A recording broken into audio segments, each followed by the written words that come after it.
ஓம் சாந்தி. அலரும் பாபா நினைவில் குஷியாக இருக்கிறீங்களா? 26/2/2019 இன்றைய முதலின் தலைப்பு, இனிமையான குழந்தைகளே, இந்த சரீரத்தில் இருந்துக்கிட்டே உயிரோடு இருந்துக்கிட்டே இறந்த நிலையை அடையிற பயிற்சி பண்ணுங்கள். நானும் ஆத்மா, நீங்களும் ஆத்மா அப்படின்ற எண்ணத்தோடு மற்றவங்க கிட்ட பழகும்போது பற்று நீங்கிடும் இல்லையா? சரீரத்துலேருந்து இறந்துட்டேன், அப்படி சரீரமே இல்லை, வெறும் ஒலியாக இருக்கிறோம். ஸோ இன்றைக்கி வாணியுடைய சாரம்னு கூட அதை சொல்லலாம். ஒலியாகவே பாருங்கள், உடலற்ற ஒலியாகவே ஒவ்வொருத்தரையும் பாருங்கள். ஒரு ஆத்மா பேசிகிட்ருக்கு, ஒரு நட்சத்திரம் பேசிகிட்ருக்கு, நேரில் பேசினாலும் சரி, ஃபோனில் பேசினாலும் சரி, அவங்கள பற்றி நீங்கள் நினைத்தாலும் ஒரு புள்ளியாக நினைங்க. இப்போ தானாகவே பற்று போயிடும்.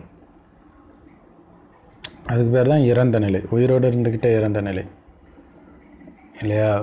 முந்தைய ஜென்மத்தில் நம்ம கூட அன்பாக பழகினவங்க இப்பயும் இருக்கலாம், நம்ம கூடவே கூட இருக்கலாம். ஆனால் நமக்கு அது தெரியாது, ஏன்னா அந்த உடல் போயிடுச்சு. ஸோ அந்த உடலை மறந்துட்டால் பற்று போயிடும். ஸோ அதுக்கு தான் பாப்பா சொல்கிற, உடலை மறந்துடுங்க, இறந்துடுங்க. அதுக்கு பேர் தான் இறக்கிறது, உயிரோடு இருந்துக்கிட்டே இறக்கிறது. இந்த பயிற்சி பண்ணிங்கன்னா பற்று நீங்கிடும். ஈஸியாக கர்மாதீத்த நிலை அடையலாம், ஸ்ரீ நாராயணன் பதவி அடையலாம். கேள்வி, அது மட்டும் இல்லாமல் எல்லார்கிட்ட இருந்தும் எந்த அளவுக்கு விலகி இருக்கீங்களோ அந்த அளவுக்கு பாபாவுக்கு பிரியமானவராக இருப்பீங்க. எல்லாத்தையும் விட மிக உயர்ந்த இலக்கு, லட்சியம் எது, அதை அடைஞ்சவங்களோட அடையாளம் என்ன அப்படின்னா, எல்லா தேகதாரிகள் மேலே இருக்கிற பற்றும் சுத்தமாக விட்டு போயிடணும். பற்றே இருக்கக்கூடாது. கணவன், குழந்தை, அப்பா அம்மா, மனைவி, எல்லா பற்றும் போய் வெறும் சகோதரன் சகோதரன் இந்த நினைவு தான் இருக்கணும். சகோதர ஆத்மா அதோடைய பாட்டு நடிக்குது, அவ்வளோதான் ஞாபகம் இருக்கணும். இதுதான் உயர்ந்த இலக்கு. யார் நிரந்தரமாக ஆத்மா அபிமானி ஆகிறதுக்கான பயிற்சி பண்ணிட்டு இருக்கிறாங்களோ அவங்களால மட்டும்தான் இந்த இலக்கு அடைய முடியும், இந்த இலக்கு வரைக்கும் போக முடியும். நிரந்தரமான ஆத்மா ஆத்மா ஆத்மா அதுதான் எல்லாத்துலேயுமே இருக்குது இல்லை? மைண்டுக்குள்ளே அது பாட்டுக்கு எப்படி அங்கே ஓம் ஓம்னு ஓடுதோ அது மாதிரி மைண்டுக்குள்ளே ஓடிக்கிட்டே இருக்கணும். நீங்கள் அந்த நிறைய இருக்கு இல்லையா, திரும்ப திரும்ப அது ரிப்பீட் ஆகிற மாதிரிலாம் மிஷின் வந்துருக்குது. ஓம் ஓம் அல்லது ஓம் நம சிவாய. அதை நீங்கள் போட்டுட்டு பார்த்தீங்கன்னா என்ன காரியம் செஞ்சாலும் அப்படியே ஓம் நம சிவாய் அப்படியே ஒரு அந்த அலையை அப்படியே சாந்தப்படுத்துற மாதிரி, எண்ணத்தின் அலையை அப்படியே சாந்தப்படுத்துறது தெரியும்.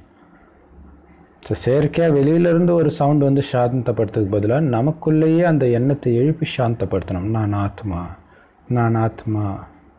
அப்போ தான் எல்லார் மேலே இருக்கிற பற்றிலிருந்தும் புத்தி விலகும். ஸோ பற்றிலேருந்து விலகும்போது தான் ஆத்மா அப்படியே அமைதி அடையுது. ஆத்மா அபிமானி ஆகலை, அந்த பயிற்சி பண்ணலைனாலே சிக்கிக்கிட்டே இருப்பீங்க. எங்கேயாச்சும் உங்கள் புத்தி மாட்டிக்கும் தேக உணர்வில். அது உங்கள் உடம்புலேயே மாட்டிக்கும், அல்லது உற்றார் உறவினருடைய உடம்பு மேலே பற்று வந்துடும் இல்லையா? அடிக்கடி கண்ணாடியில் நம்ம முகத்தை தான் பார்க்குறோம். ஸோ நம்ம உடம்புலேயே கூட பற்று வந்துடும். நம்ம உடம்புல தான் அதிகமாக பற்று வரும். ஸோ அதெல்லாம் வரக்கூடாதுன்னா ஆத்மா கண்ணாடி பார்த்தா கூட ஆத்மா அதோடைய உடம்புக்கு இங்கே விபூதி வைக்கிறேன், இங்கே பொட்டு வைக்கிறேன், இங்கே பவுடர் பூசுகிறேன், அப்படி சுத்தமாக அந்த அது என்னுடைய உடம்புன்றதே இருக்கக்கூடாது. காரை க்ளீன் பண்ணுற மாதிரி இருக்கணும்.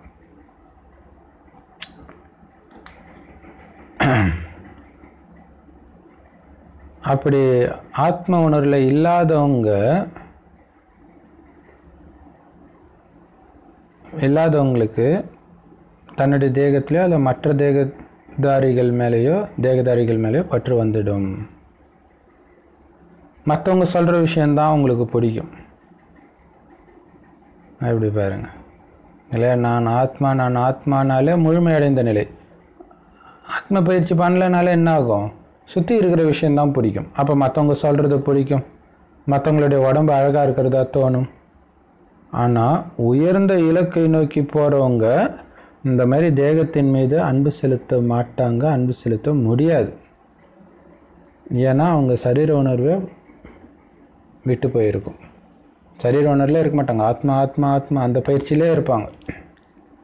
ஸோ அதுக்கு தான் தைரியம் வேணுன்றது இல்லையா? இந்த பற்று, காமம் எல்லாத்தையும் தியாகம் பண்ணுறீங்க. அந்த எண்ணம் வரும்போதே எப்படி நான் ஆத்மா, இந்த உடலை சார்ந்தவன் இல்லை, இந்த உலகத்தை சார்ந்தவன் இல்லை, பரந்தாமத்திலேருந்து வந்திருக்கிறேன், சிவபாபாவுடைய குழந்தை, நான் ஆத்மா ஆத்மா ஆத்மா திரும்ப திரும்ப திரும்ப அதை சொல்லிக்கிட்டே இருக்கணும். ஸோ இதை எத்தனை மணி நேரம் சொல்லிகிட்டு இருக்கிறீங்க இல்லையா? ஏன்னா வேலை செய்யும்போதெல்லாம் சொல்லிக்கிட்டே இருக்கணும், இல்லைன்னா மாட்டிக்கும்.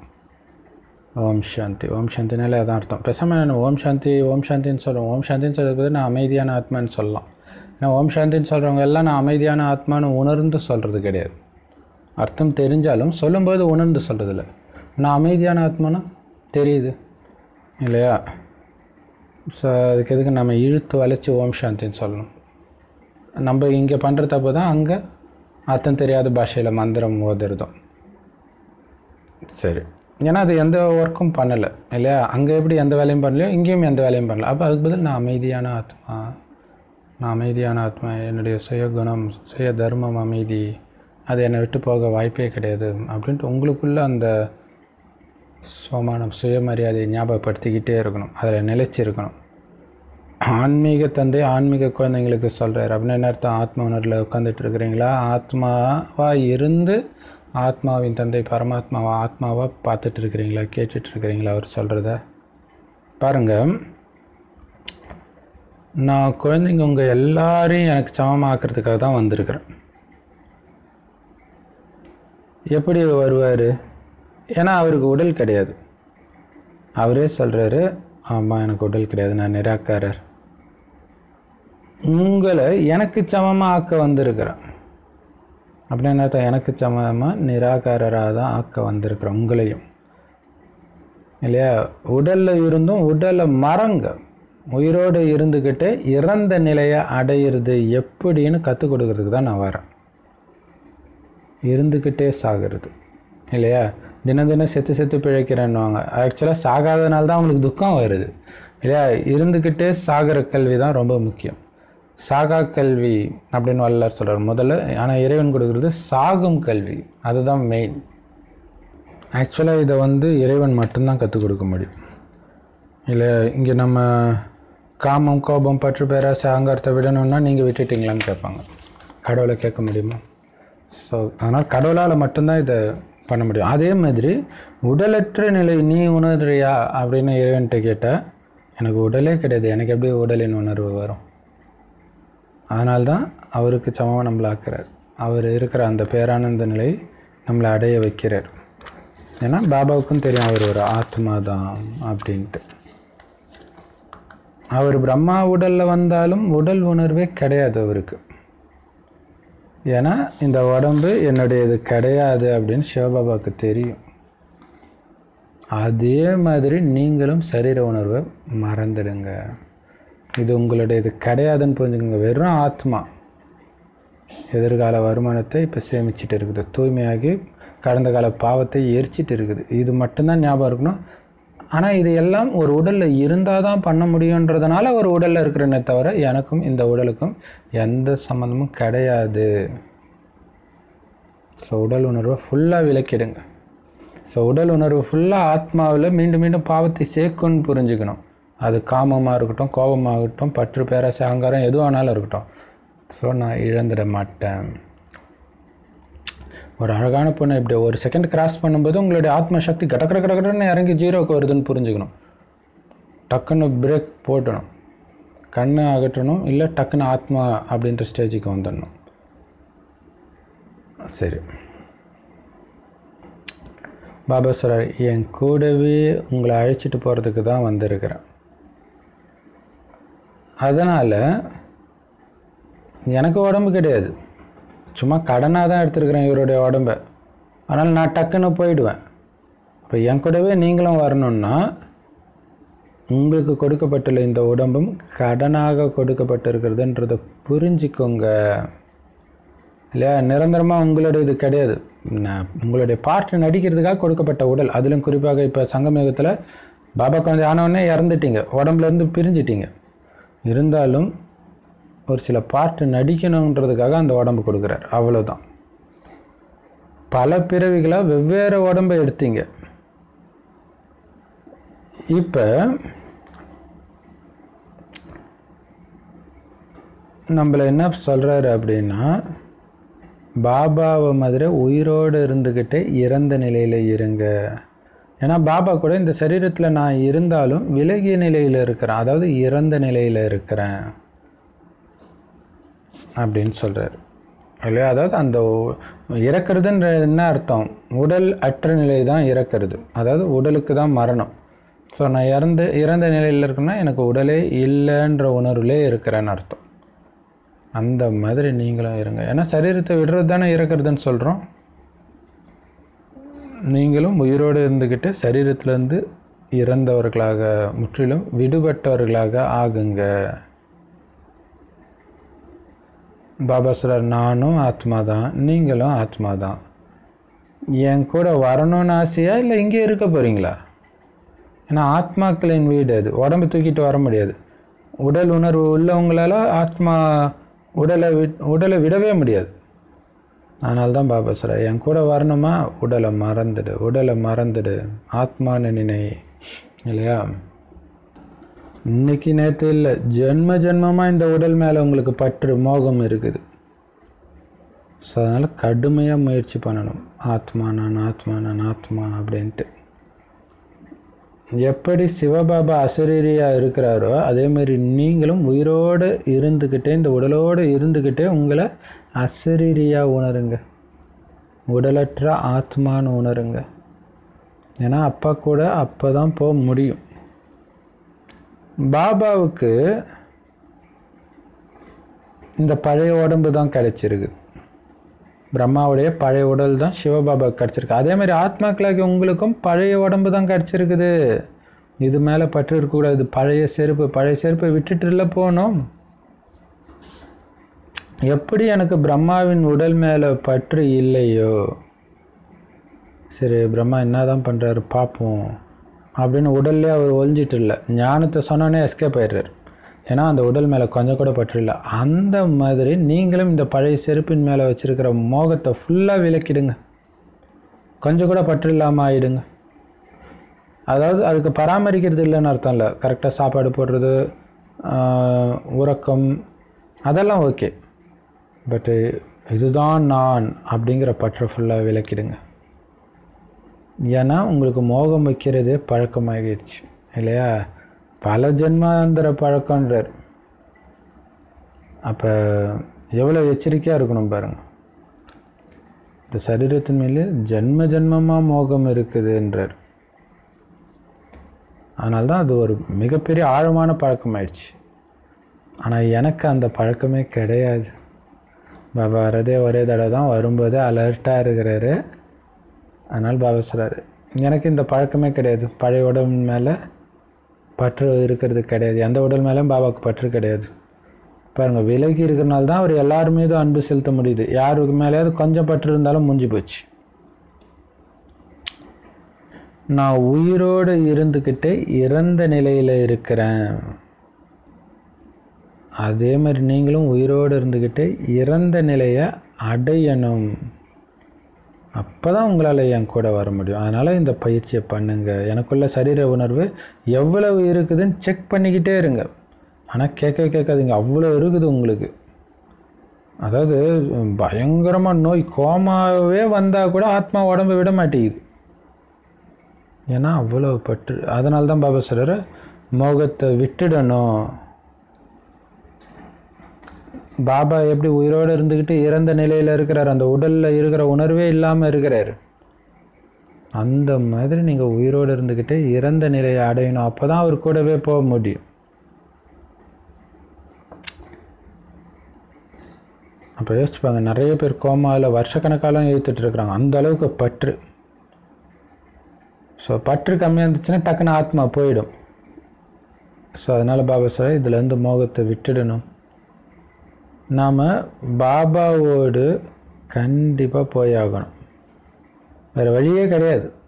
இல்லைன்னா தண்டனையில் மாட்டிக்குவோம். அதனால தான் பாபா சொல்கிறார், மோகத்தை விட்டுடணும். கண்டிப்பாக பாபாவோடு போயாகணும். தண்டனையிலேருந்து தப்பிக்கணும். பாபா கூப்பிடும்போது போயிடணும். அதான் புத்திசாலித்தனம். அதுக்கு என்ன பண்ணணும்? இப்போத்துலேருந்து சரீரத்துலேருந்து விலகி இருக்கிறேன், தனியாக இருக்கிறேன். ஆத்மன்னா எதோடவும் நான் ஒட்டலை, எதன் மீதும் பற்று இல்லை, சரீரத்தின் மீதும் பற்று இல்லை, நான் வெறும் ஆத்மா அப்படின்னு உணரணும். இதுக்கு பேர் தான் உயிரோடு இருந்துக்கிட்டே இறக்கிறதுன்னு சொல்கிறது. உங்களுடைய வீடு மட்டும்தான் உங்களுக்கு ஞாபகம் இருக்குது இல்லையா? போக போகிற அந்த இலக்கு வீடு, அது மட்டும்தான் ஞாபகம் இருக்கணும். நீங்கள் பல ஜென்மமாக உடம்பில் தான் இருந்திருக்கிறீங்க. அதனால தான் இப்போ அதை விடுறது அவ்வளோ கஷ்டமாக இருக்குது, கடுமையாக முயற்சி பண்ண வேண்டியதாக இருக்குது. ஆனால் உயிரோடு இருந்துக்கிட்டே இறந்து தான் ஆகணும், இறக்க வேண்டி இருக்குது. ஆனால் பாபா தற்காலிகமாக வர்றார், 5000 வருஷத்தில் ஒரே தடவை தான் வர்றார், அதுவும் கொஞ்ச நேரம் தான் இருக்கிறார். அதனால் அவருக்கு ஈஸி, பட் நமக்கு கஷ்டம்தான். ஸோ முயற்சி பண்ணணும். இறந்த நிலையில் இருக்கிறீங்க, அதாவது தேகத்திலேருந்து விடுபட்டு ஆத்மானு உணர்ந்து இருக்கிறதுனால எந்த தேகதாரி மேலேயும் மோகம் வராது. இல்லை நீங்கள் உடம்புன்னு நினைக்கணும், ஆண் நினைக்கணும், அப்போ தான் பெண் மேலே கவர்ச்சி வரும். பெண் நினைக்கணும், அப்போ தான் ஆண் மேலே கவர்ச்சி வரும். நீங்கள் ஆணுன்னு நினைக்கல, பெண்ணுன்னு நினைக்கல, உடல்னு நினைக்கல, வெறும் ஆத்மா நினச்சா எப்படி தேகதாரி மேலே பற்று வரும்? ஸோ அப்போ பற்று வருதுன்னா நீங்கள் தேக உணர்வில் இருக்கிறீங்க, ஆத்மான்னு புரிஞ்சிக்கல. ஸோ ஆத்மானு உணருங்க, தானாகவே தேகதாரி மேலே பற்று இருக்காது. பாருங்கள், அடிக்கடி யார் மேலேயாவது பற்று வந்துக்கிட்டே இருக்குது, அவங்கள பார்க்காம இருக்க முடியல. ஸோ இந்த மாதிரி தேகதாரியை பார்க்கணுன்ற அந்த உணர்வு, நினைவு எல்லாம் சுத்தமாக விடுபட்டணும். புத்தியில் எந்த தேகதாரியோடைய நினைவு இருக்கக்கூடாது. சிவன் சிவன் சிவன் சிவன், அவ்வளோதான். சிவபாபா மட்டும்தான் இருக்கணும். ஏன்னா ஸ்ரீநாராயணன் பதவி அடையணும் மிக உயர்ந்த குறிக்கோள். அலட்சியமாக இருந்துடக்கூடாது. எக்ஸாம் அப்போல்லாம் பார்த்தீங்கன்னா குழந்தைங்க சாப்பிட்டுக்கிட்டே இப்போ பச்சிக்கிட்டே சாப்பிடுவாங்க இல்லையா? அப்போ என்ன அர்த்தம்? வாய்க்குள்ளே இட்லி போகுதா இல்லையாருன்னே தெரியாது. அது ஏதோ கடமைக்கு போடுறாங்க, எழுதும்போது மயக்கடிச்சு விழுந்துடக்கூடாதுன்ட்டு. ஆனால் புத்தி ஃபுல்லாக ஐயோ இன்னும் கொஞ்ச நேரம் தான் இருக்குது, கடகடன்னு இதை முடிக்கணுமே. அந்த மாதிரி நீங்கள் இங்கே கூட சாப்பிடும் பொழுதும் குடிக்கும் பொழுதும் இந்த உடம்புலே நான் இல்லை, நான் வெறும் ஆத்மா ஞாபகம் இருந்துக்கிட்டே இருக்கணும். உடம்புக்கு ஊட்டி விட்றான்னா நான் ஆத்மா. நமக்கு மிகப்பெரிய டேஸ்ட்டாக இருக்கும், கூட்டாக டக்குன்னு போயிடணும், ஒரு வினாடியில் போயிடணும். தேக உணர்வில் மாட்டிக்கூடாது. சாப்பிடும்போது அந்த உணவுடைய ருசி பிடிச்சி இழுத்துடக்கூடாது. ஒருத்தர் பேசிகிட்டு இருக்கும்போது அந்த வார்த்தையுடைய சுவை உங்களை பிடிச்சி இழுத்துடக்கூடாது. நான் உடம்பு கிடையாது, இதுக்கும் எனக்கும் சம்மந்தம் இல்லை பாபா, நான் உன்னை பார்த்துக்கிட்டே இருக்கிறேன், நான் வரப்போகிறேன், உலகத்துக்கு சக்தி கொடுக்குறேன், உயர்ந்த இடத்துலேருந்து லைட் ஹவுஸ் ஆகி உலகத்துக்கு சக்தி கொடுக்குறேன். திரும்ப திரும்ப திரும்ப திரும்ப மைண்டுக்குள்ளே இதே தான் ஓடணும். சரீர உணர்வே கொஞ்சம் கூட இருக்கக்கூடாது.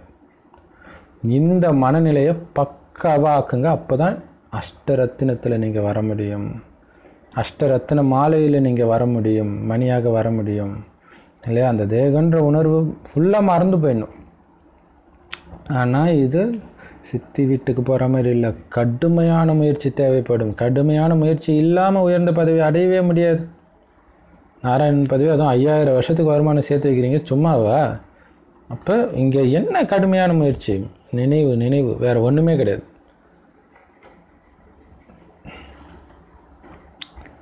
ஸோ உயிரோடு இருந்துக்கிட்டே இங்கே இருக்கிறதெல்லாம் பார்த்துக்கிட்டு இருக்கும்போதே மைண்டுக்குள்ளே என்ன ஓடணும்? நான் பரந்தாம நிவாசி இல்லையா? அமெரிக்காக்காரன் இந்தியாவுக்கு வந்து எவ்வளோ நாள் தாங்கினாலும் நான் அமெரிக்காவை சார்ந்தவன்ற அந்த எண்ணம் அவனுக்கு இயல்பாகவே வர மாதிரி உங்களுக்கும் இந்த கலியுகத்தில் இருந்தாலும் நான் பரந்தாமத்தை சார்ந்தவன்றது தான் உங்கள் மைண்டில் இருக்கணும்.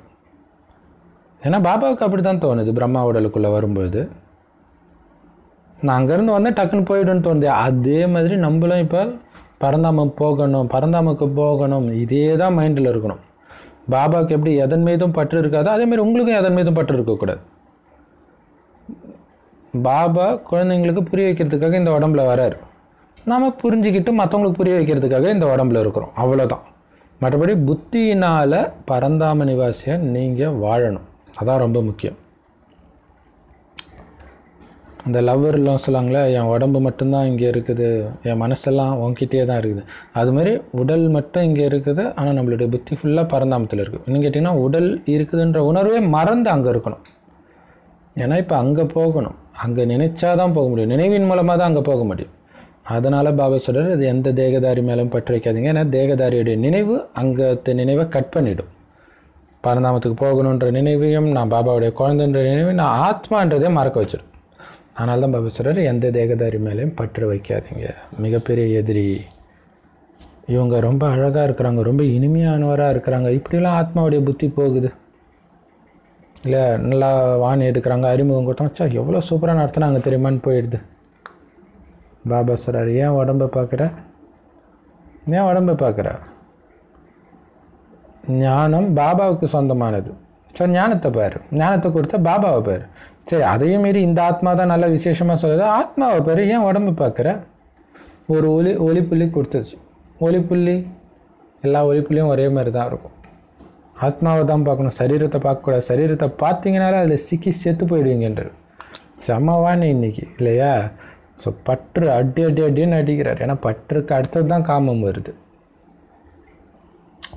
அதனால் பாபா சொல்கிறார், சரீரத்தை பார்க்குறது அருவருப்பான விஷயன்றார். ஏன்னா மிகப்பெரிய குறிக்கோளை அடையணும் நீங்கள். ஆனால் அதுக்கு மிகப்பெரிய தடையாக இருக்கிறது பல ஜென்மமாக சேர்த்து வச்ச பழைய மோகம். பாபாவுக்கு அந்த மோகமே கிடையாது. அதனால தான் குழந்தைகளாகிய நமக்கு கற்பிக்கிறார். நான் மோகம் இல்லாமல் இருக்கிறனால தான் கடவுளாக இருக்கிறேன் இல்லையா? எனக்கு சமமாகணும்னா நீங்களும் மோகத்தை அறுத்துறீங்க. அதுதான் பரசுராமன் கையில் அந்த கோடரி காட்டுறாங்க. பாபா சொல்கிறார், நான் இந்த சரீரத்தில் சிக்கிக்கிறது கிடையாது, எந்த நொடி போனாலும் போயிடுறேன். இப்போ பேயெல்லாம் பார்த்திங்கன்னா அடித்து விரட்டுறாங்க. ஏன்னா அதாலே போக முடியாது பிள்ளை இருக்குது. ஏன்னா பற்று வந்துடுது அந்த உடலில். பட் பாபா அப்போ பாருங்களா, அது அதோடைய உடல் கிடையாது, அதுக்கே தெரியும். பட் வந்தோடனே பற்று வந்துடுது பாருங்கள். அதனால தானே போக மாட்டேங்குது. ஆனால் பாபா அப்படி கிடையாது. அவர் வர்றதுக்கு தான் நம்ம தவம் கிடக்க வேண்டியதாக இருக்குது. டக்குன்னு அவர் எஸ்கேப் ஆயிடுறார். ஆனால் நீங்கள் சிக்கிட்டு இருக்கிறீங்க. காரணம் உடல் மீது பற்று இருக்குது. நீங்கள் ஆணுன்ற உணர்வில் அல்லது பெண்ணுன்ற உணர்வில் பற்று இருக்குது. அதனால தான் சிக்கிட்டு இருக்கிறேன். அதாவது என்னடா உடம்பு இவ்வளோ மோசமாக இருக்குதுன்னு சொல்கிறவங்க கூட அந்த உடலை விட்டு போகணுன்ற எண்ணம் வர மாட்டேங்குது. அந்த உடல் மேலே வெறுப்பு வர மாட்டேங்குது. அந்த உடலை சரிப்படுத்தி எப்படியாவது வச்சுக்கணும்னு தான் நினைக்கிறாங்க. பாபா சார், நான் உங்களை இந்த சரீரத்தை விடுவிக்கத்தான் வந்திருக்கிறேன். விடுவிச்சு ஆத்மா அழைச்சிட்டு போக வந்திருக்கிறேன். ஆனால் சரீரத்தை நாமளாக விடுறதுக்கு முயற்சி பண்ணக்கூடாது. அதாவது தற்கொலை அந்த மாதிரி பண்ணக்கூடாது. பட் புத்தியினால் நான் ஆத்மா கூப்பிட்டா வர்றதுக்கு ரெடியாக இருக்கிறேன்ற அந்த முயற்சி பண்ணிக்கிட்டே இருக்கணும். ஸோ இந்த வித்தியாசத்தை கரெக்டாக புரிஞ்சுக்கணும். பாபா சார், 84 பிறவி முடிச்சிட்ட குழந்தை, இப்போ வீட்டுக்கு போகிற டைம், இப்போ போய் சரீரத்தை உணர்வை வச்சுட்டு இருக்கிற இல்லை, சரீரத்தின் உணர்வை அகற்றுங்கள்.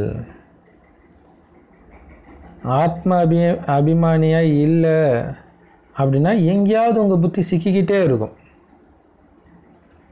எப்படி சூப்பராக சொல்ல இருப்பாங்க.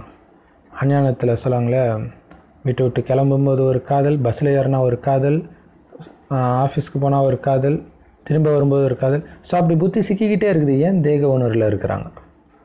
ஆனால் நீங்கள் ஆத்மாபிமானியில் இருக்கணும். இல்லைன்னா உங்களுடைய புத்தி எங்கேயாவது சிக்கிக்கிட்டே இருக்கும். மற்ற மனிதர்கள் மேலே அல்லது சில சமயம் வேலையில் எங்கேயாவது புத்தி சிக்கிக்கிட்டே இருக்கும். அதனால தான் பாபா சார் சரீரத்தின் உணர்வை அகற்றுங்க. அப்புறம் நம்ம பாபா கூப்பிட்டோன்னே எப்படி போக முடியும்?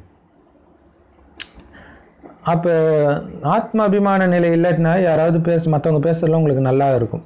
அப்போ தெரிஞ்சுக்கலாம் இல்லையா? மற்ற வீண் விஷயங்கள் உங்களுக்கு நல்லா படுதுனாலே ஆத்ம உணர்வில் இல்லை. அடுத்தது சிலர் அழகாக தெரியுறாங்கனாலே ஆத்ம உணர்வில் இல்லை. ஆத்மாவை பார்த்துருந்தா எப்படி அழகாக தெரியும்? உடம்பை பார்க்குறேன் இல்லையா? இருக்கிறதுலே ரொம்ப அழுக்கான அசிங்கமான உடம்பு தான் கலியுகத்தில் கொடுக்கப்பட்டிருக்கு. அதுவே உனக்கு அழகாக தெரியுதுன்னா என்ன அர்த்தம் இல்லையா? ஸோ அப்போ நம்ம நினைக்கணும் என்ன பண்ணுன்னா, இங்கேயே உங்களுக்கு அழகாக தெரிகிற மாதிரி இவங்க இருக்கிறாங்கன்னா சொர்க்கத்தில் நாம் எவ்வளோ அழகாக இருப்போம் யோசிச்சு பாருங்கள். ஸோ அப்படி மைண்டை திருப்பிட்டு போயிடணும். ஸோ மற்றபடி இங்கே இருக்கிற அழகுலே நீ மயங்குறன்னா ஆத்மான்ற உணர்வு இல்லை, அந்த 3 கால ஞானம் இல்லை, இப்போ இருக்கிறது அழுக்கான உடம்புன்ற ஞானம் உனக்கு இல்லைன்னு அர்த்தம். அப்போ என்ன ஆகும்? நீங்கள் வீட்டுக்கு போனாலும் யார் அழகாக தெரிஞ்சாங்களோ அவங்களுடைய நினைவு வந்துக்கிட்டே இருக்கும். எவ்வளோ ஆழமான விஷயம் பாருங்கள் இல்லையா? உங்கள் மனசில் ஆத்ம உணர்வு இல்லாமல் ஒருத்தர் அழகாக தெரிஞ்சிட்டா போதும், அது திரும்ப திரும்ப மைண்டில் வந்துக்கிட்டே இருக்கும், நினைவு வந்துக்கிட்டே இருக்கும். அந்த மாதிரி சரீரத்தின் மீது அன்பு வச்சாலே ஃபெயில் ஆகிடுவீங்கன்றார். இந்த மாதிரி நிறைய பேர் கெட்டு போயிடுறாங்க, ஃபெயில் ஆகிடுறாங்கன்றார். இப்போ எவ்வளோ எச்சரிக்கையாக இருக்கணும் பாருங்கள். ஆத்மா ஆத்மா ஆத்மான்னு மைண்டுக்குள்ளே ஆத்மா ஓடிக்கிட்டே இருக்கணும். ஸோ ஆத்மானே கூப்பிட்றது கூட ரொம்ப நல்ல பழக்கம் இல்லையா? சரி, ஒரு விஷயம் என்னென்னா, நீங்கள் ஆத்மா, சிலருக்கு ஆத்மான்னு சொன்னாலே அதுவே ஒரு மரியாதை குறைவாக இருக்கும். ஆத்மா இங்கே வாங்க, ஆத்மா இங்கே வாங்க.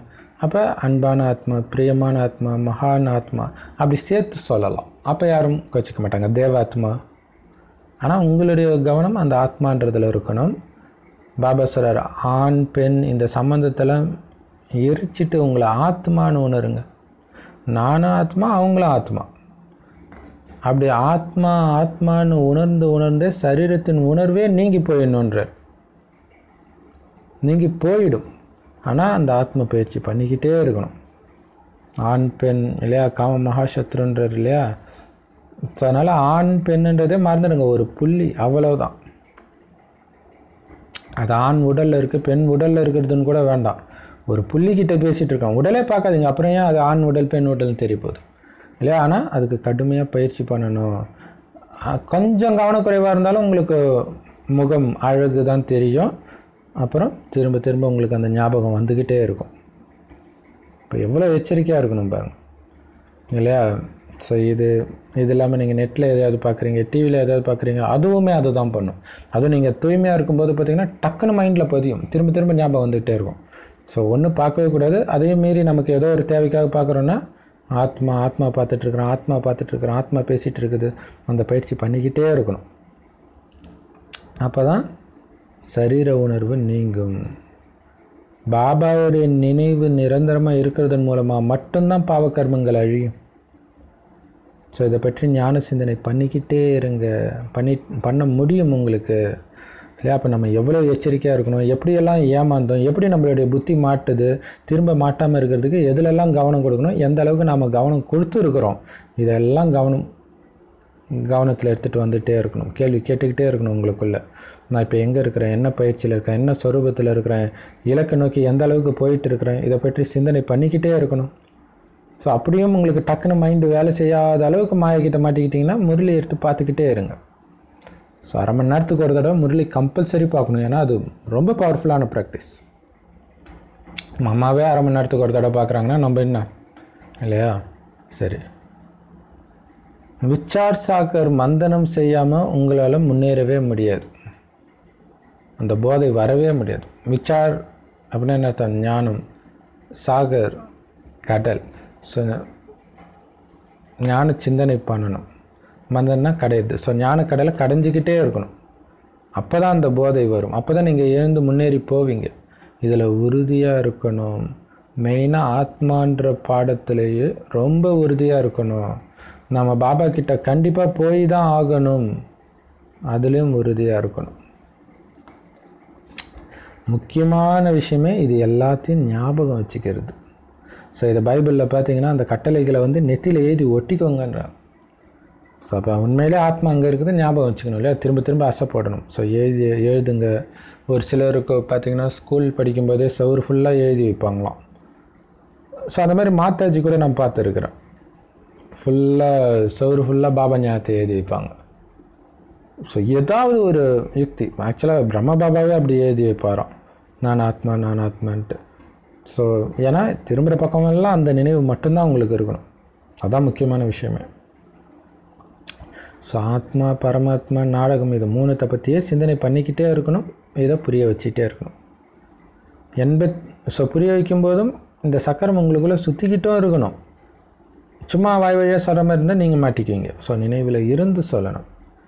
84 பிறவி சக்கரம் முடிஞ்சிடுச்சு, மீண்டும் தொடங்க போகுது.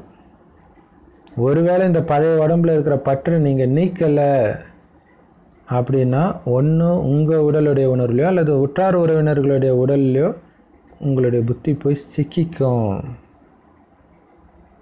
அதனால் பாபா சொல்கிறார், யார்கிட்டையும் மனசை ஈடுபடுத்தாதீங்க. எப்படி சூப்பராக சொல்கிறப்ப உங்கள் உடம்புலேயும் சிக்கிக்குவீங்கன்றார் இல்லையா. காமம்ன்றது பார்த்திங்கன்னா உங்கள் உடல் மூலமாக தானே அந்த உணர்வு வருது. ஸோ அதையும் நீங்கள் எரிக்கணும். ஆத்மா இந்த உடம்பு கிடையாது. பயங்கர பயிற்சி பண்ணிக்கிட்டே இருக்கணும். இது மீது பற்றே இருக்கக்கூடாது, எரிச்சல் வரணும்.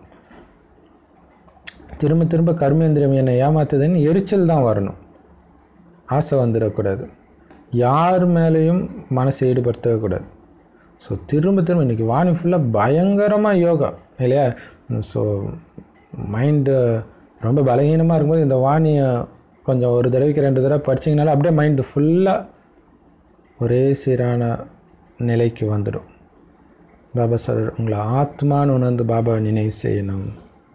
ஸோ இது நிறைய பேர் கேட்குறாங்களே, நிரந்தரமாக பாபாவை நினைவு செய்கிறதுக்கு என்ன பண்ணணும், மாயா வெல்றதுக்கு என்ன செய்யணும்? ஒரே விஷயந்தான், முரளி. திரும்ப திரும்ப முரளி கேட்டுக்கிட்டே இருக்கணும். இதில் தான் இருக்குது. ஜென்ரல் வீடியோஸ் கேட்க நல்லாயிருக்கும், பட் ஒருத்தரை மாற்றுறது வந்து முரளி தான். இறைவனுடைய ஞானத்தை கேட்கும்போது மட்டும்தான் அது முடியும். ஸோ அதை திரும்ப திரும்ப கேட்கணும், திரும்ப திரும்ப படிக்கணும். அது ரொம்ப ரொம்ப ரொம்ப முக்கியமான விஷயம். இல்லைன்னா எழுதி வச்சுக்கணும். ஸோ ஏன்னா திரும்ப ஃபுல்லாக படிக்க ஒரு வேளை உங்களால் முடியலைன்னா முக்கியமான பாயிண்ட்டை எழுதி வச்சுக்கோங்க. அது கொஞ்சம் டைம் ஒதுக்கணும், டைம் ஆக தான் செய்யும். ஆனால் ஈஸியாக நீங்கள் டக்குன்னு பார்த்துக்கலாம், ரிகலெக்ட் பண்ண ஈஸியாக இருக்கும். சனா பாபா சொல்கிறார், ஆத்மான்னு புரிஞ்சிக்கலைன்னா மற்றவங்க உடம்புல போய் மாட்டிக்குவ, பற்று வந்துடும், யார் மேலேயும் மனசை ஈடுபடுத்தாதீங்க. லவ்வி பாபா ஜெகோவாவின் சாட்சிகளில் பார்த்தீங்கன்னா அந்த கள்ளத்தொடர்பு பற்றி சொல்லுவாங்க. ஆஃபீஸில் எதிர்ப்பாளர் நண்பரோடு பேசுகிறீங்கன்னா வீட்டில் வந்து அதை பற்றி நினச்சி கூட பார்க்காதீங்க அப்படிங்கிறார். ஸோ அப்படி நினச்சி பார்த்தீங்கனாலே எண்ணங்கள் வர ஆரம்பிச்சிடும், போய் தவறான உணர்வில் மாட்டிக்கிங்க. ஆனால் இங்கே பாபா என்ன சொல்கிறார், மனைவியை கூட நீ நினச்சி பார்க்காதன்ற. நினச்சி பார்க்குறது இல்லை, நீ ஃபஸ்ட்டு பார்க்கும்போதே உடலை பார்க்காதன்ற. ஸோ இதுதான் சேஃப். அங்கே நீங்கள் பழகிட்டாலே அது உள்ளே வந்துடும். அது என்ன நினச்சி பார்க்குறது, அதுன்னு உங்கள் பர்மிஷனை கேட்டால் வருது. ஸோ அப்போ ஸ்டார்டிங்கில் நீங்கள் கட் பண்ணணும். உடலே பார்க்கக்கூடாது, ஆத்மா பார்த்துட்ருக்கேன், ஆத்மா பார்த்துட்ருக்குறேன், ஆத்மா பார்த்துட்டு உங்களையே கண்ணாடியில் பார்த்தா ஆத்மா நான் உள்ளே உட்காந்துட்டு இந்த உடம்பை பார்க்குறேன்ற அந்த உணர்வில் இருக்கணும். சூப்பரில் லவ் யூ பாபா. ஏன்னா நிறைய பேர் சொல்லுவாங்க அந்த ஆத்மா வெளில வந்து நான் என் உடம்பையே பார்த்தேன்னு. அப்படி நினைங்க, ஆத்மானா வெளியே வந்து உடம்பை பார்க்குறேன் அப்படின்னு நினைங்க. சரி, உங்களை ஆத்மானு உணர்ந்து நிரந்தரமாக அப்பாவை நினைவு செஞ்சுக்கிட்டே இருக்கணும். ஸோ எப்படியெல்லாம் உங்ககிட்ட பேசிக்கலாம். ஸோ இது எல்லாமே ஆக்சுவலாக நமக்குள்ளே பேசிக்கிற விஷயம்தான், மனசுக்குள்ளே பேசிக்கணும் இந்த முரளி ஃபுல்லாகவே இல்லையா. தேகம் நினச்சி தான் விழுந்துட்டேன், ஆத்மானு உணர்ந்து வந்து சரீரத்தின் உணர்வே போகணுன்ற. நானும் உடலற்ற ஆத்மா, அதாவது நிராகார ஆத்மா, பாபாவும் நிராகார பரமாத்மா. அரை கல்பமாக பாபாவை நீங்கள் நினைவு செய்ய தான் செஞ்சீங்க, ஆனால் தப்பாக நினைவு செஞ்சீங்க, அதனால கீழே விழுந்துட்டீங்க. இப்போ கரெக்டாக தெரிஞ்சுக்கிட்டீங்க இல்லையா. பிரபு அப்படின்னாலே சிவலிங்கம் தான் உங்களுக்கு ஞாபகத்துக்கு வரும். எந்த ஒரு தேகதாரியும் ஹே பிரபுன்னு சொல்கிறது கிடையாது, சொல்ல முடியாதுன்றார். ஸோ பிரபு அப்படின்றதுக்கு ஏதோ அர்த்தம் இருக்குது போல இருக்கு. ஸோ அது தெரிஞ்சால் ஹிந்தியில் பிரபுனா என்ன அர்த்தம் அப்படின்னு சொல்லுங்கள். எல்லாருமே சிவனுடைய கோயிலுக்கு போகிறாங்க, அவரைத்தான் பரமாத்மான்னு நினச்சி பூஜையும் பண்ணுறாங்க. இப்போ உயர்ந்ததிலும் உயர்ந்த பகவான் ஒரு சிவத்தந்தை மட்டும்தான். அவர் இருக்கிற இடமும் உயர்ந்ததிலும் உயர்ந்த இடம் பரந்தாமம் இல்லையா. சிவபாபாவும் உயர்ந்ததிலும் உயர்ந்தவர், அவர் வசிக்கிற இடமும் உயர்ந்ததிலும் உயர்ந்த பரந்தாமம். ஸோ யாருமே பக்தியில் வந்து பார்த்திங்கன்னா அந்த நிராகாரரை தான் நினைக்கிறாங்க. அவங்க இயேசு முன்னாடி நின்னாலும் சரி, ஸ்ரீகிருஷ்ணன் முன்னாடி நின்னாலும் சரி, அது ஒரு சிலைன்னு தெரியுமே தவிர அவங்களுடைய புத்தி அந்த உடலற்ற கடவுளை தான் நினைக்கிது. பக்தி கூட முதல்ல ஒருத்தரை வணங்குற பக்தி தான் இருந்துச்சு, சதப்பிரதானமான பக்தி. ஒரு சிவபாபாவை தான் பக்தியே செஞ்சாங்க. அதுக்கப்புறம் தான் நிறைய பேரை வணங்குற பக்தியை மாறிடுச்சு. பாபா அடிக்கடி குழந்தைங்களுக்கு ஞாபகப்படுத்திக்கிட்டே இருக்கிறாரு, என்னென்ன குழந்தை உயர்ந்த பதவி அடையணும்னா இந்த பயிற்சி பண்ணிகிட்டே இரு, தேக உணர்வு விட்டுடு, ஆத்மானு புரிஞ்சுக்கோ, ஆத்மான்ற நினைவில் என்ன நிரந்தரமாக நினைவு செய், அப்போ தான் நீ உயர்ந்த பதவி அடைய முடியும். பற்ற ஃபுல்லாக அறுத்து எரிஞ்சிடு. சன்னியாசிகள் கூட விகாரத்தை விட்டுடுறாங்க தானே. இதுக்கு முன்னாடி அவங்க சதவ பிரதானமாக இருந்தாங்க, இப்போ பாருங்கள் அவங்களே தம பிரதானம் ஆகிட்டாங்க. சதவ பிரதானமான ஆத்மா தான் கவர்ந்து இழுக்கும் எல்லாரையும். ஏன்னா சரி, ஆனால் இன்னைக்கு மனிதர்களை வந்து தூய்மையின்மை அல்லது விகாரம், காம விகாரம் வந்து ஆத்மாக்களை இழுத்துட்டு இருக்குது.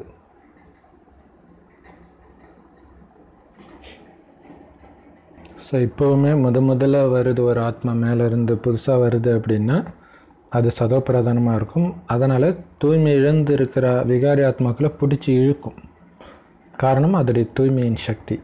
அவங்க மறுஜென்மத்தில் வந்தாலும் தூய்மையாக இருக்கிறதுனால கவர்ந்து இழுக்கிறாங்க. எந்த அளவுக்கு அவங்க தூய்மையாக இருக்கிறாங்களோ அந்த அளவுக்கு மற்றவர்களை கவர்ந்து இழுக்கிறாங்க. அந்த அளவுக்கு நிறைய ஃபாலோயர்ஸ், அவங்கள பின்பற்றுபவர்கள், நிறைய சிஷ்யர்கள் உருவாகுறாங்க.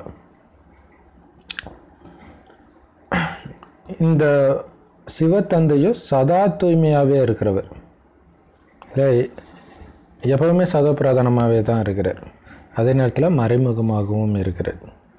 ஸோ இங்கே பாப்தாதா 2 ஆத்மா, ஆனால் சக்தி ஃபுல்லாக சிவபாபாவுடையது, பிரம்மாவுடையது கிடையாது.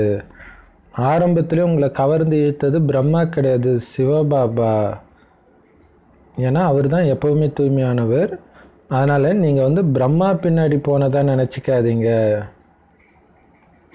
சிவபாபா பின்னாடி தான் வந்திருக்கிறீங்க. அந்த தூய்மையின் கவர்ச்சி சிவபாபாவுடைய கவர்ச்சி. அது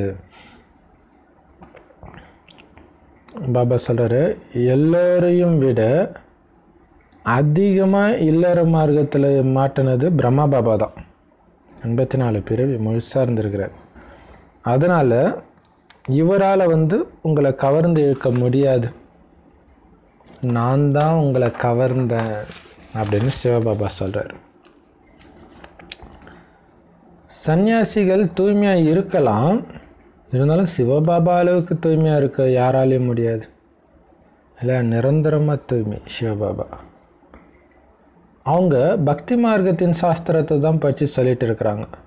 ஆனால் அனைத்து வேத சாஸ்திரங்களுடைய சாரத்தை நான் சொல்கிறேன், எதையும் படிக்காமல். இன்னும் கேட்டிங்கன்னா இந்த சாரத்துலேருந்து வர விஸ்தாரம் தான் மற்ற வேதங்கள்.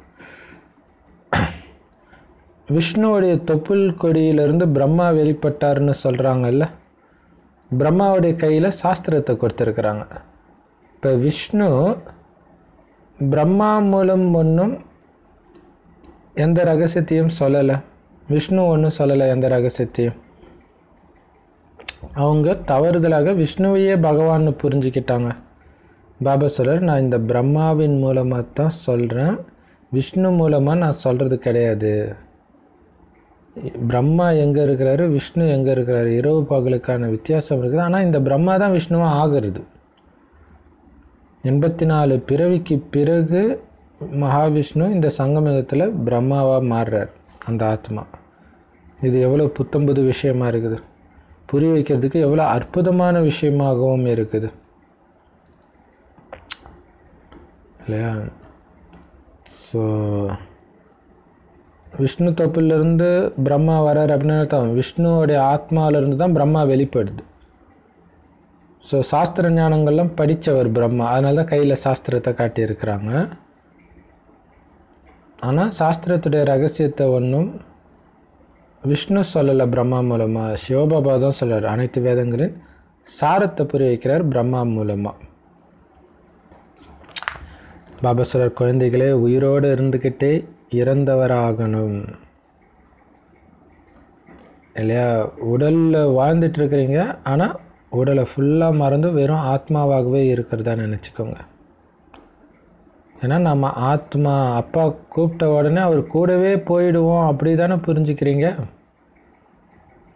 ஏன்னா இந்த உடம்பு உட்பட நீங்கள் எதையும் எடுத்துகிட்டு போக முடியாது. அதனால் புத்தியில் எதையும் எடுத்துக்காதீங்க. புத்தியினால் இது என்னுடையதுன்ற உணர்வு இந்த உடல் மேலே கூட உங்களுக்கு இருக்க வேண்டாம், உங்கள் உடல் மேலே கூட இருக்க வேண்டாம்.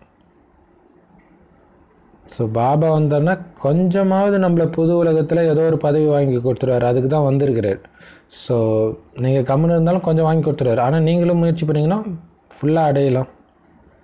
மனிதர்கள் நிறைய தானம் புண்ணியம் பண்ணுறாங்க, அடுத்த ஜென்மத்தில் நல்ல குடும்பத்தில் பிறக்கணும், வசதியாக இருக்கணும், ஆரோக்கியமாக இருக்கணும்ன்ட்டு.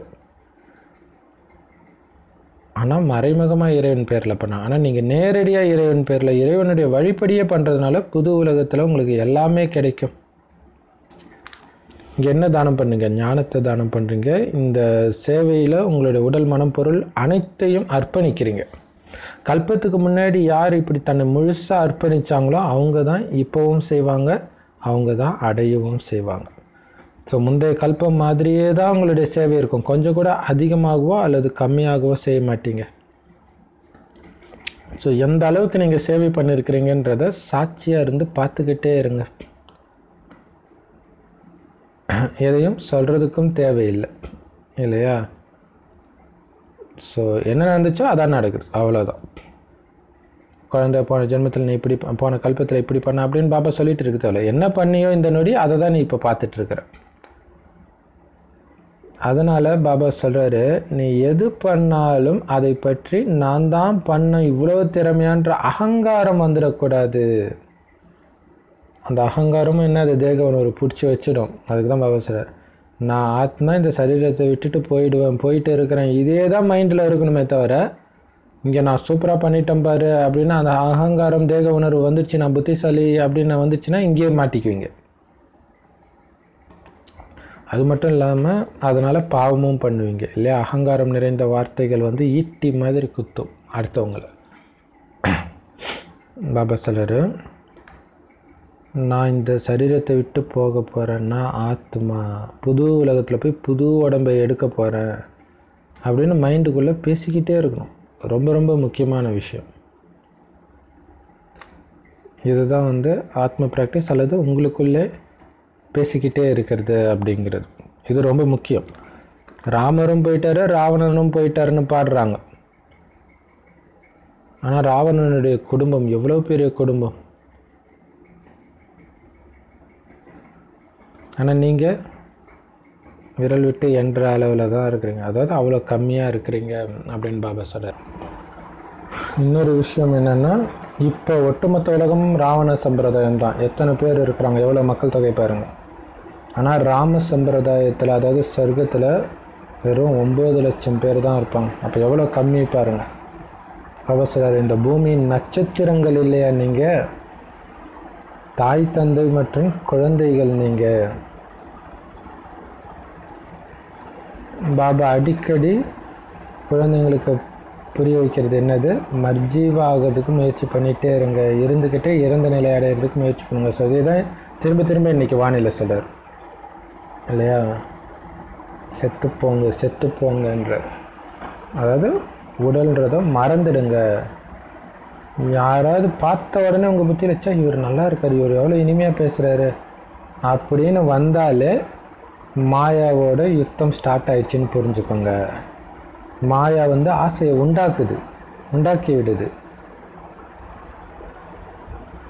யாரோட அதிர்ஷ்டத்தில் இல்லையோ அவங்க முன்னாடி தான் மாயா வந்து இந்த மாதிரி யுத்தம் பண்ணுது. அதிர்ஷ்டம் இருக்கிறவங்க என்ன பண்ணுவாங்க, டக்குன்னு புள்ளியை பார்த்துட்டு மாயாவை துரத்திடுவாங்க. ஸோ மாயாவுக்கு முற்றுப்புள்ளி வைக்கிறதுன்னு சொல்லலாம், அல்லது ஆத்மா புள்ளியை பார்த்தோடனே மாயா ஓடி போயிடும். அவங்க தான் அதிர்ஷ்டசாலிகள். எவ்வளோ எச்சரிக்கை இல்லையா இன்னைக்கு வாணி. பாபா என்னதான் சொன்னாலும் அல்லது மற்றவங்க சொல்லி புரிய வச்சாலும் கேட்கும்போது இவங்களுக்கு கோபம் வருது, புரிஞ்சுக்கிறது கிடையாது. அப்போ இந்த மாதிரி கோபப்பட வைக்கிறது தேக அபிமானம். இதை நீங்கள் அதிகமாக சொல்லி புரிய வச்சிங்கன்னா அவங்க மனசொடைஞ்சு போயிடுறாங்க. அதனால் அவங்கக்கிட்ட அன்பாக புரிய வைக்க வேண்டியதாக இருக்குது அப்படின்னு பாபா சொல்கிறார். ஸோ அப்போ பாருங்கள், பாபாவுக்கு தெரியுது குழந்தைங்களுடைய புத்தி மாட்டிக்குது அப்படின்ட்டு, பட் இருந்தாலும் புரிய வைக்க முடியல. அதனால தான் என்றைக்கோ ஒரு வாணி தான் பயங்கர பவர்ஃபுல்லாக இருக்கிறது. காரணம் என்ன, தினம் தினம் வந்தால் குழந்தை கோச்சிக்கு தான். அதனால தான் பாபா அன்பை புரிய வைக்கிறார். யார்கிட்டையாவது மனசு ஈடுபட்டுட்டா கேட்கவே வேண்டாம், பைத்தியம் பிடிச்ச மாதிரி ஆயிடுறாங்க இல்லை. அவங்கள பார்க்காம இருக்க முடியல, அவங்கள நினைக்காம இருக்க முடியல, அவங்க கூட பேசாமல் இருக்க முடியல. அந்த அளவுக்கு முட்டாளாக மாயா அவங்கள மாற்றிடுது. அதனால தான் பாபா சொல்கிறாரு, நீ மாட்டிக்கிட்டு கஷ்டப்பட்டு வெளியில் வர்றதுக்கு பதில் மாட்டிக்கவே செய்யாத. யாருடைய பேர் வடிவத்திலே மாட்டிக்காத. ஆத்மா ஆத்மா ஆத்மா ஆத்மா மைண்டுக்குள்ளே ஓடிட்டே இருக்கணும். இல்லாட்டினா நான் ஆத்மா மற்றவங்க ஆத்மான்ட்டு ஃபோனில் ரெக்கார்ட் பண்ணி நாள் ஃபுல்லாக அது பாட்டுக்கு ஓடிக்கிட்டே இருக்கும். பக்தி மார்க்கத்தில் ஓம் ஓம் ஓம்னு போடுற மாதிரி. ஆக்சுவலாக ஓம் ஓம்னு போட்டாலுமே கூட அந்த ஞாபகம் வந்துடும், சரி நமக்கு வந்துடும். ஸோ எப்போவுமே உங்கள் மைண்டுக்குள்ளே என்ன ஓடணும், என்ன பேசிகிட்டு இருக்கணும், நான் ஆத்மா, தேகத்திற்கு அப்பாற்பட்ட அந்த ஒரு சிவ தந்தைக்கிட்ட மட்டும்தான் அன்பு வைக்கணும். இதுக்கு பேர் தான் முயற்சி. நான் ஆத்மா, தேகமற்ற அந்த ஒரு பரமாத்மாவை மட்டும்தான் நினச்சிட்டு இருக்கிறேன்றது தான் முயற்சி. வேறு எந்த ஒரு தேகத்தின் மீதும் உங்களுக்கு கொஞ்சம் கூட மோகம் இருக்கக்கூடாது. ஏன்னா மற்ற தேகதாரிகள் மூலம் உங்களுக்கு கிடைக்கிற உதவியெல்லாம் பண்ணுறது உண்மையிலே சிவபாபாவும் சிவபாபா கொடுத்த ஞானமும் அந்த ஞானத்தின் மூலமாக நீங்கள் செய்த கர்மத்தின் பலனும் தான். அப்புறம் எதுக்கு தேகத்தின் மீது நீங்கள் பற்று வைக்கிறீங்க? எந்த தேகதாரியும் நம்பி நீங்கள் இல்லை, நீங்கள் செய்கிற கர்மம் தான் உங்களை பாதுகாக்குது.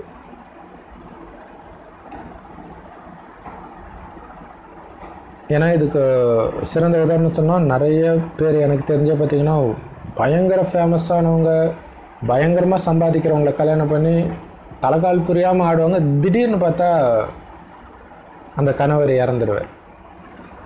அப்போ அப்படியே நொடிஞ்சு போயிடுவாங்க இல்லையா. ஸோ டக்குன்னு பார்த்திங்கன்னா, ஏன்னா ரொம்ப பணக்காரராக இருக்கிறவங்க பார்த்திங்கன்னா அதுக்கேற்ற மாதிரி கடன் வாங்கி நிறைய கமிட்மெண்ட் இருக்கும், வீடு கட்டுவாங்க கோடிக்கணக்கில். அதுமாரி திடீர்னு இறந்தால் என்ன ஆகும் யோசிச்சு பாருங்க. அவ்வளோ கடனை யார் அடைக்கிறது? ஸோ அதுக்கு தான் பாபா சொல்கிறார், கடன் வாங்கி எதையும் பண்ணாதீங்க அப்படின்ட்டு. ஸோ எப்போதுமே ஒரு தந்தைக்கிட்ட மட்டும் அன்பு இருக்கணும், அதுதான் முயற்சி. எந்த ஒரு தேகத்தின் மீதும் உங்களுக்கு மோகமே இருக்கக்கூடாது. ரொம்ப முக்கியமான விஷயம் இல்லையா. மீண்டும் மீண்டும் இந்த தேக உணர்வில் சிக்கிக்கக்கூடாது அப்படிங்கிறத திரும்ப திரும்ப சொல்கிறார். வீட்டில் உட்கார்ந்துட்டு இருக்கும்பொழுது கூட உங்களுக்கு ஞானத்தை கொடுத்த அந்த பிரதர் அல்லது சிஸ்டரை பற்றி இவங்க ரொம்ப இனிமையாக நல்லா புரிய வச்சாங்க இல்லை அப்படின்னு அவங்களுடைய நினைவு வந்துக்கிட்டு இருக்கக்கூடாது. ஏன்னா இனிமையாக இருந்தது பாபாவோட ஞானம், அதை இனிமையாக புரிய வச்சது ஆத்மா, சரீரம் கிடையாது. சரீரம் எந்த விதத்தில் இனிமையானது கிடையாது. பேசுனது ஆத்மா தான், அந்த சரீரத்தை பயன்படுத்தி பேசிச்சு, அவ்வளோதான். அதனால் ஒருபோதும் சரீரத்துடைய ஞாபகம் வரக்கூடாது, சரீரத்தின் மீது ஆசை வைக்கக்கூடாது. எவ்வளோ சூப்பராக சொல்கிறார் பாருங்க இல்லையா. ஸோ இதுதான் சரீர உணர்வு தான் எல்லா பிரச்சனைக்கும் காரணம். சரி, ஆத்மா சொல்லிச்சு வெறும் நட்சத்திரத்தை வச்சு நீங்கள் எல்லா நட்சத்திரமும் ஒரே மாதிரி தானே இருக்க போகுது. ஸோ அதனால் அந்த ஆத்மாவை அப்படி உருவாக்குனா பரமாத்மாவோட புத்தியை நீங்கள், அல்லது இதையும் வேறு ஆத்மான்னு மட்டும் பாருங்கள், முடிஞ்சு போச்சு. அது ஞாபகம் வராது. அது ஞாபகம் வந்தால் தான் நல்லதாச்சே இல்லையா. ஆத்மா ஞாபகம் வந்தால். பாபா சொல்றாரு, இப்போ கோலாகலமாக பக்தி மார்க்கம் தான் நடந்துட்டு இருக்குது. ஆனந்தமயிமாவையும் கூட அம்மா அம்மான்னு சொல்லி நினைவு செஞ்சுட்டே இருக்கிறாங்கன்றாரு. இது 69க்கு முன்னாடி வாணி. ஸோ அங்கே ஒரு ஆனந்தமயிமா இருந்தாங்க போல இருக்குது. இங்கே நமக்கு தெரிஞ்சவங்க அமிர்தானந்தமாயின்னு இருக்கிறாங்க இல்லையா. ஸோ இந்த வாணி வந்தப்போ அவங்க குழந்தையாக இருந்திருப்பாங்க, அல்லது பிறந்தே கூட இருக்க மாட்டாங்க. சரி, அப்போ இதேமாரி வேறு ஒருத்தவங்க இருந்திருக்கிறாங்க போல இருக்குது. ஸோ அவங்களே அம்மா அம்மான்னு நினைவு செஞ்சிட்ருக்குறாங்க தேகதாரி எல்லாம். பாபா சொல்கிறாரு, சரி, அல்லது மாரியம்மனுக்கு இன்னொரு பேர் தான் ஆனந்தமயிமாவா என்னன்னு தெரியல, அப்படி கூட இருக்கலாம். சரி சரி, அம்மா அம்மான்னு சொன்னால் அப்பா எங்கே இருக்கிறாரு? உனக்கு சொத்து அப்பா கொடுப்பாரா அம்மா கொடுப்பாங்களா? அம்மாவுக்கே பணம் எங்கேருந்து கிடைக்கும்? சும்மா அம்மா அம்மான்னு சொன்னால் பாவம் நீங்கிடுமா? ஸோ அதனால் பாபா சொல்கிறார், என்னை மட்டும் நினைவு செய்யுங்க, பேர் வடிவத்தில் சிக்கிக்கக்கூடாது. ஸோ இது ரெண்டு விதமாக இருக்கலாம். அம்மனையும் சொல்லியிருக்கலாம், அல்லது அப்போ யாராவது ஒரு பெண் சாமியாரை கூட சொல்லியிருக்கலாம், அல்லது ஆணு கூட பெண்ணா அம்மான்னு சொல்லுவாங்க, அதுவும் இருக்குது. ஸோ இப்படி பேர் வடிவத்தில் சிக்கிக்காதீங்க, என்னை மட்டும் நினைவு செய்யுங்க. நான் தான் உங்களுக்கு ஆஸ்தி கொடுக்குறேன், நான் தான் அப்பா. அப்பா தான் ஆஸ்தி கொடுப்பார். அதனால் அப்பாவுடைய கட்டளைப்படி நடங்க. பேர் வடிவத்தில் சிக்கிக்கிறீங்க அப்படின்னா பாபாவுடைய கட்டளைப்படி நடக்காதவர் ஆகிடுறீங்க, பாவம் செஞ்சிடுறீங்க. நிறைய குழந்தைங்க இதை மறந்துடுறாங்க.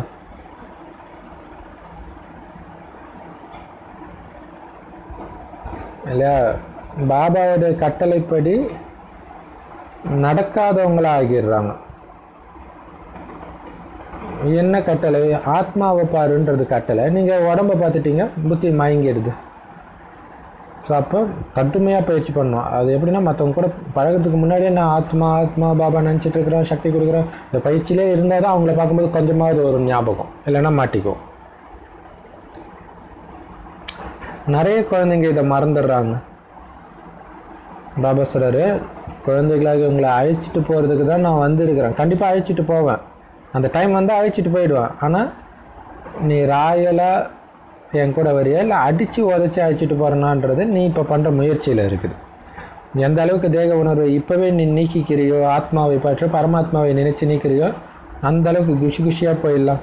அதனால தான் பாபா சொல்கிறார், இப்போ என்னை நினைவு செய்யுங்க, என்னை மட்டும் நினைவு செய்யுங்க, அப்போ தான் உங்களுடைய பாவம் அழியும். பக்தி மார்க்கத்தில் நிறைய பேரை நினைவு செஞ்சுட்டே தான் வந்திருக்கிறீங்க பல ஜென்மமாக. ஆனால் பாவம் அழிஞ்சுதா, துக்கம் போச்சா? துக்கம் நாளுக்கு நாள் அதிகமாக தான் ஆகுது. இதுலேருந்து என்ன தெரியுது? பக்தி வேலை செய்யலைன்னு தெரியுது. பாபா வராமல், பாபா இல்லாமல் எந்த காரியமும் நடக்காது. பாபா எப்பவுமே தாயை நினைவு செய்யுங்கன்னு சொல்கிறது இல்லை, இல்லை அம்மாவை நினைவு செய்யணும்னு சொல்ல, பிரம்மா பாபாவை நினைவு செய்யணும் எப்பவுமே சொல்கிறது கிடையாது. ஏன்னா 2 பேருமே தாய் தான். என்னை நினைவு செய்யுங்கன்னு தான் சொல்கிறாரு இல்லையா. சிவபாபாவை ஒளிப்புள்ளியாக நினைவு செய்யணும். பிரம்ம பாபா பார்த்தா கூட பரந்தாமத்தில் இருக்கிற அந்த ஒளிப்புள்ளி தான் இங்கே வந்து பேசிகிட்டு இருக்குதுன்ற அந்த நினைவில் இருக்கணும். ஏன்னா உங்கள் பாவத்தை அழிக்கக்கூடிய பதித்த பாவனன் நான் தான், உங்களுக்கு வழி ஸ்ரீமத் கொடுக்கறது நான் தான். அதனால் என் வழிப்படி நடங்க. ஸோ பாபாவுடைய கட்டளைப்படி நீங்களும் நடந்து மற்றவர்களும் நடக்க வைங்க. பாபாவுடைய கட்டளையை அவங்களுக்கு புரிய வச்சுக்கிட்டே இருங்க, அறிமுகத்தை கொடுத்துட்டே இருங்க. ஆனால் நீங்கள் பதித்த பாவனன் ஆக முடியாது. அதனால் உங்களை நினைக்கிறதுனால எதுவும் ஆக போகிறதில்ல. அதனால் அவங்களுடைய கவனத்தை பாபா கிட்ட திருப்புங்க. அவரை மட்டும்தான் நினைக்கணும். எனக்கு ஒரு பாபா மட்டும்தான், வேற யாருமே கிடையாதுன்ற நிலை உருவாகணும். பாபா நான் உங்கள் மேலே மட்டும்தான் அர்ப்பணமாகிறேன் இல்லையா. ஸோ பாபாவுடைய நினைவு மட்டும் இருக்கணும் அப்படின்னா எனக்கு ஒரு பாபா மட்டும்தான் இருக்கார், வேறு யாருமே கிடையாது அப்படின்றதுல பக்காவாகணும். பாபா நான் உங்கள் மேலே மட்டும்தான் சமர்ப்பணமாகுவேன், நீங்கள் சொல்கிறத மட்டும்தான் கேட்பேன், உங்களை மட்டும்தான் நினைப்பேன், மற்ற எல்லாருடைய நினைவும் எனக்கு விட்டு போகணும் அப்படின்னு இருக்கணும். ஸோ சிந்து பைரவி படம் வச்சு ஒரு ஜென்ரல் வீடியோ போட்டிருக்கோம், மோகம் என்னும் மாயப்பேயை கொன்று போட வேண்டும் அப்படின்ட்டு. ஸோ அதில் பார்த்திங்கன்னா ஒரு பொண்ணுனால மனசு சஞ்சலமாகுது, கல்யாணம் ஆன ஒரு பிரபலமான பாடகருக்கு. அப்படின்னும்போது இதனால் நிறைய பேர் பாதிக்கப்படுவாங்க, அவருடைய பேரும் கெட்டு போகுன்றதுக்காக அந்த பொண்ணை மறக்கணுன்ட்டு தவம் பண்ணுவார். அதுதான் அந்த பாட்டு, தோம் தோம் தோம்னு. ஆனால் இங்கே ஒரு பொண்ணு இல்லை, உலகத்தில் இருக்கிற எல்லாரையும் மறக்கணும், உங்கள் உடலையும் மறக்கணும். இப்போ எவ்வளோ கடுமையாக தவம் பண்ணணும், எவ்வளோ கடுமையாக பாபாவோடு மட்டும் பேசிகிட்டு இருக்கணும். இன்னொரு விஷயம், ரொம்ப எச்சரிக்கையாக இருக்கணும். ஏற்கனவே இருக்கிறதையும் அழிக்கணும், புதுசாக எதையும் சேர்த்துக்கூடாது. அப்போ வெறும் ஆத்மா மட்டும்தான் தெரியணும். அர்ஜுனனுக்கு அந்த புள்ளி மட்டும் தெரிஞ்ச மாதிரி அந்த புள்ளி மட்டும்தான் தெரியணும். பக்தி மார்க்கத்தில் தான் நிறைய பேரை நினைவு செய்கிறாங்க, குருமார்களை நினைவு செய்கிறாங்க, தேவதைகளை நினைவு செய்கிறாங்க. ஆனால் இங்கே ஒரு சிவபாபா மட்டும்தான், வேறு யாருமே நமக்கு கிடையாது.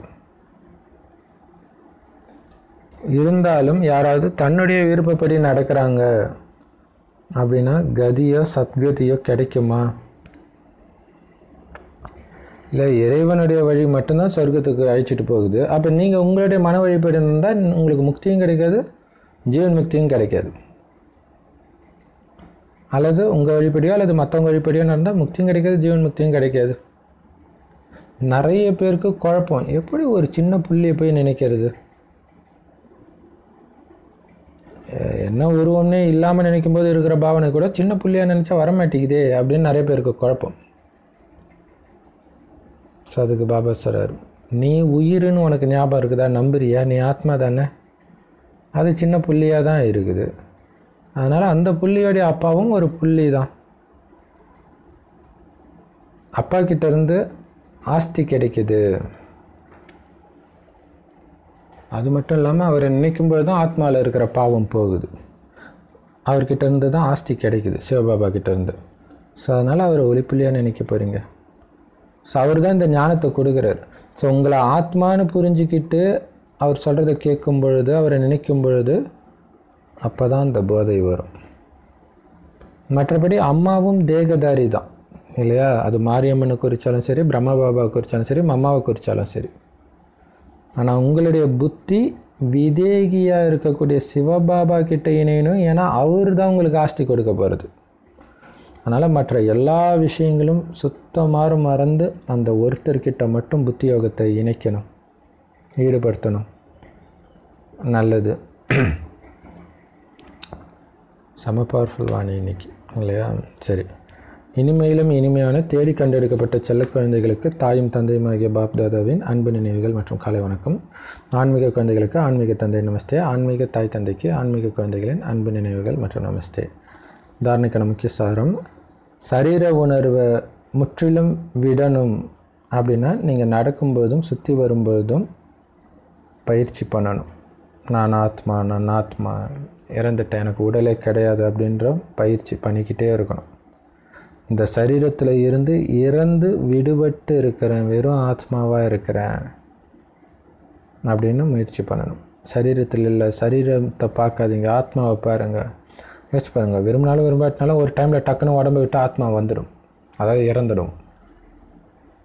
அப்போ எதை நினச்சாலும் போய் பிறவி எடுத்துடுவோம்.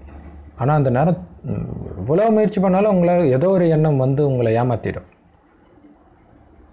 ஸோ அப்போ எப்படி துடிப்போம் அதை யோசித்து பார்க்கணும். உடலே கிடைக்கல, பேயாவே அலையிறோன்னா இன்னும் துடிப்போம். ஞானம் கிடைச்சும் நான் இப்படி ஏமாந்துட்டேனே, அதுதான் பயங்கர வலி, பயங்கர தண்டனை கொடுக்கறது.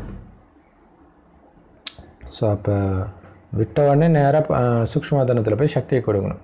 அப்போ இங்கே இருக்கும்போது சக்தி கொடுக்கறதே உங்களுடைய எண்ணமாக, அதே உங்களுடைய முழு நேர தொழிலாக இருந்துச்சுன்னா தான் அது சாத்தியம். ஸோ அப்போ எந்த அளவுக்கு பயிற்சி பண்ணணும் யோசிச்சு பாருங்கள். ஸோ அதுக்கு தடையாக இருக்கிறது தேக உணர்வு, சரீர கவர்ச்சி. பார்க்காதீங்க, பார்க்கவே பார்க்காதீங்க. மீறி பார்க்கணுன்னா டக்குன்னு ஆத்மாவை தான் பார்க்கணும். அப்படி இல்லையா, ஒருத்தரை பார்க்கும்பொழுதெல்லாம் 100 தடவை நான் ஆத்மா, அவர் ஆத்மான்னு சொல்லணுன்றதை பயிற்சி வச்சுக்கோங்க. ஸோ 100 தடவை 5 நிமிஷத்துக்கு ஒரு தடவை திரும்ப ரிப்பீட். ஸோ இப்படி ஏதோ ஒரு யுக்தியை பண்ணி தப்பிக்கணும், இல்லைன்னா கண்டிப்பாக மாட்டிக்கும். அதுவும் நமக்கு ரொம்ப க்ளோஸ் ஆனவங்க கிட்ட தான் மாட்டிக்கும். சரி, ஒருபொழுதும் யாருடைய சரீரத்தின் மீதும் ஆசை வைக்காதீங்க. ஏன்னா அது பிணம், அழுகி போக போகிற பிணம். அதுதான் மைண்டில் ஞாபகம் இருக்கணும். ஒரு விதேகியாகிய தந்தைக்கிட்ட மட்டும்தான் அன்பு வைக்கணும், இல்லையா? உடலற்றவர் இவர் மட்டும்தான், இவர்கிட்ட தான் அன்பு வைக்கணும். அவர்கிட்ட இருந்து தான் ஆஸ்தி கிடைக்குது. அதனால் உங்களுடைய புத்தியை அவர்கிட்ட மட்டும்தான் ஈடுபடுத்தணும். வரதானம் பிராமண வாழ்க்கையில் எல்லா பொக்கிஷங்களையும் பயனுள்ளதாக ஆக்கி எப்பவும் பிராப்திகளில் நிறைந்தவராக ஆகக்கூடிய திருப்தியின் மணியாகுங்கள். அதுக்கு விளக்கம், திருப்தியாக இருக்கிறது தான் இந்த பிராமண வாழ்க்கையில் மிகப்பெரிய பொக்கிஷமே, திருப்தி. இன்னொன்று பாப்பா சொல்லியிருப்பார், திருப்தின்ற ஒரு சக்தியில் எல்லா சக்தியும் அடக்கம். திருப்தி இருந்தால் எல்லா சக்தியும் தானாக வந்துடும். எல்லா சக்தியும் இருந்தால் தான் திருப்தியும் இருக்க முடியும், இல்லையா? ஸோ எப்போ திருப்தியாக இருப்பீங்க? எல்லா சக்திகளும் எல்லா பிராப்திகளும் எப்போ இருக்குதோ அப்போ திருப்தியாக இருப்பீங்க. எங்கே திருப்தி இருக்குதோ அங்கே எல்லாமே இருக்குது. ஸோ அதனால் திருப்தியாக இருங்க, எதுனா இருந்தாலும் திருப்தியாக இருங்க. நான் நிரம்பி இருக்கிறேன். திருப்தியின் ரத்தினமாக இருக்கிற குழந்தைங்க தான் பிராப்தியின் சொரூபமாக இருக்கிற குழந்தைங்க. எதை அடையணுமோ நாங்கள் அடைஞ்சிட்டோம்ப்பா, இனிமேல்ட்டு எங்களுக்கு எதுவும் தேவையில்லைப்பா அப்படின்றதான் அவங்களுடைய பாட்டே.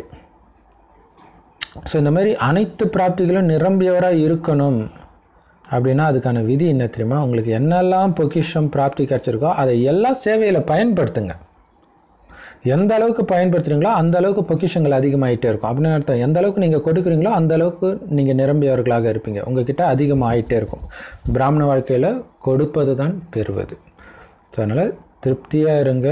உங்களுக்கு கிடைச்சிருக்கிற பொக்கிஷத்தை சேவையில் திருப்தியாக பயன்படுத்துங்க. தானாகவே அனைத்தும் நிரம்பிகிட்டே இருக்கும். ஸோ எல்லாருக்கிட்டையும் அன்பாக இருக்க முயற்சி பண்ணுங்கள். தானாகவே அன்பின் சொரூபம் ஆகிடுவீங்க. எதுனா இருந்தாலும் அமைதியாக இருங்க. அமைதி அப்போ என்ன அர்த்தம்? அந்த சக்தியை நீங்கள் பயன்படுத்துகிறீங்க. பயன்படுத்தும் போது அது தானாகவே அதிகமாகுது. பயன்படுத்தலைன்னா தானாகவே காணாமல் போயிடும். சரி, ஸ்லோகன் அதே மாதிரி தான் ஞானமும். புனித அன்னப்பறவை நாம, இல்லையா? புனித அன்னப்பறவைனா என்ன அர்த்தம்னா, அவகுணன்ற கல்லை எடுக்காதவங்க, தெய்வீக குணங்கள்ன்ற முத்துக்களை மட்டும் கிரகிக்கிறவங்க தான் புனித அன்னப்பறவை. ஸோ அப்படியாங்க, யாருடைய அவகுணத்தையும் பார்க்காதீங்க, எல்லாருடைய விசேஷ குணத்தை மட்டும் பாருங்கள், அசைப்போடுங்க, வர்ணனை பண்ணுங்கள், அவங்கள தட்டி கொடுங்க. அவகுணத்தை கண்ணும் கண்ணாமல் விட்டுருங்க, அது தானாகவே மறைஞ்சு போயிடும். அது ஏதோ ஒரு காரணத்துக்காக இருக்கும், அது நமக்கு தெரியாது. அதை பற்றி நம்ம கவலைப்படுத்தலை. ஓம் சாந்தி.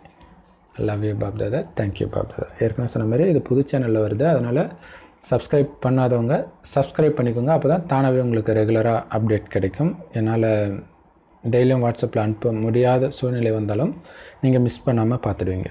ஓம் சாந்தி.